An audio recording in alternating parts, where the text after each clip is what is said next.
సాయంకాల సమయములో సంధ్యాదీపారాధనలో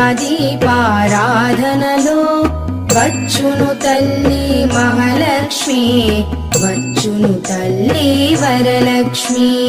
కాళ్లకు గజ్జెలు కట్టింది, మెడలో హారము వేసింది, పిలచిన వెంటనే పలికింది, అడిగినదంతా ఇచ్చింది.